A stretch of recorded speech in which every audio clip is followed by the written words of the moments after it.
Kur'an'la büyüyen çocuklarımızın mimarlarından olan idarecimiz bizim için bir hidayettir. Hayat yolculuğumuzda bize rehberlik eden bir kılavuzdur. Kur'an-ı Kerim Allah'ın bize gönderdiği en büyük rahmet ve hediyedir.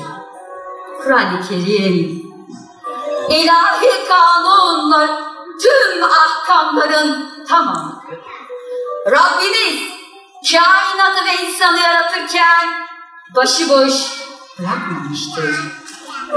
Onlara nizam ve sistemler de koymuştur. Çocuk terbiyesi anne ve babanın ortak sorumluluğudur. Bizler çocuklarımızı yetiştirirken Kur'an ve sünnetle hayatlarının merkeziyle yetiştirelim, eğitelim. Kıymetli misafirlerimiz, günümüzde çocukların doğal gelişimlerini etkileyen en büyük tehlikelerden biri teknoloji ve hazır gıdalardır. Bu teknoloji ve hazır gıdaların kontrolsüz kullanımıdır. Telefon, tablet gibi cihazlara uzun süre maruz kalan çocuklarda gelişimlerinde gerilemeler görülürken hazır gıdalarda ise fiziksel sağlıklarına zarar vermektedir. Bu unsurlar çocuklarımızın fıtratına, yani yaratılıştan gelen temiz, saf, hareketli yapılarına zarar vererek onları bağımlı, pasif ve sağlıklarını tehlikeye atmaktadır. Aileler olarak çocuklarımızı doğayla, kitaplarla, sağlıklı besinlerle buluşturmak bizim en temel sorumluluğumuzdur. Unutmayalım ki çocuklarımızın geleceği bugün sunduğumuz ortamlarla şekillenecektir. 0-6 yaş arası dönem çocukların gelişiminin şekillendiği, yani çocukların değer yargılarının, temel alışkanlıklarının şekillendiği ortamdır.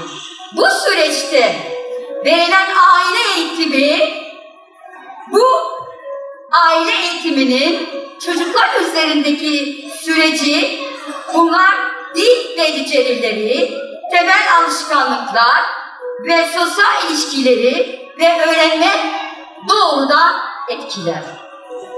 Sevgi dolu, bilinçli ve tutarlı bir aile ortamı çocuğun hem duygusal hem de fiziksel gelişimi için sağlam temeller oluşturur. Bu nedenle erken çocukluk döneminde ailelerin bilinçli hareket etmesi çocukların sağlıklı ve dengeli bireyler yetiştirmede hayati önem taşır. Allah-u Teala hepimizi, bütün çocuklarımızı okuyan, anlayan ve yaşayan çocuklardan ve Allah'ın razı olacağı kullardan eylesin. Allah kainatı insanın hizmetine beni tanıdınız mı? Dünyadaki çok faydalı Allah sana 35-47 yeter.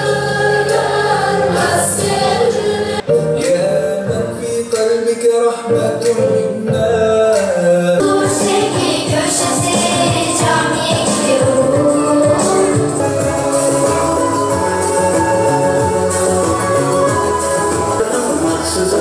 Sadece bir gece.